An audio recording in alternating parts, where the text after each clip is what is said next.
మన ఇండియాలో ప్రోటీన్కు జరిగినంత ప్రచారం ఫైబర్కి జరగలేదు. But Indians need more fibre in terms of importance when compare with protein అంటారు. యాక్చువల్లీ మీ ఓటు దేనికి అంటే what we need first? At least రెండు అవసరమే మనిషికి, రెండు అవసరమే. బట్ మీ అభిప్రాయం ఏంటి ఫైబర్ ఫుడ్ మీద? ఇప్పుడు చూడాలంటే I think focus lot on protein has come out అనేది మీరు చెప్పింది కరెక్టే.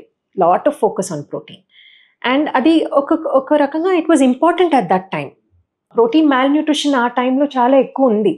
సో అందుకే the government policies and everything had to focus on protein for some time.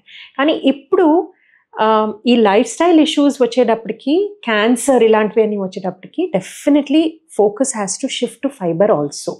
Protein ఇప్పుడు మీరు south Indian, north Indian food చూస్తే there is no meal that is complete without protein కదండి. పప్పు ఉండాలి, లేకపోతే ఈ నార్త్ ఇండియన్స్కి చనా, రాజ్మా అలాంటివి ఉండాలి. అది లేకుండా తినరు. సో ఇప్పుడు what are we missing out on? So అందరూ సాలెడ్స్ తినే అవసరం లేదండి. మీరు రోటి పచ్చడిలో ఎవ్రీడే మీ ఫుడ్లో ఇంక్లూడ్ చేస్తే it is a good way of including fibre. And gut issues వచ్చేటప్పటికి ఇప్పుడు fibre is very important. There is a reason why you know at the end of the meal పెరుగు తినండి. పెరుగు బనానాతో కలిపి, పెరుగన్నం బనానాతో కలిపి తింటాము. That is a perfect combination of a prebiotic and a probiotic అండి. సో అదే చెప్పాను కదా, there is lot of science behind ఆ ట్రెడిషనల్ ఫుడ్. సో ఎస్, ఇప్పుడు focus on fibre is definitely important.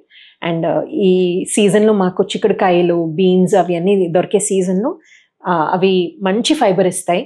And బెండకాయ కూడా మంచి ఫైబర్ ఇస్తుంది అనమాట. So all these vegetables can be included for fibre.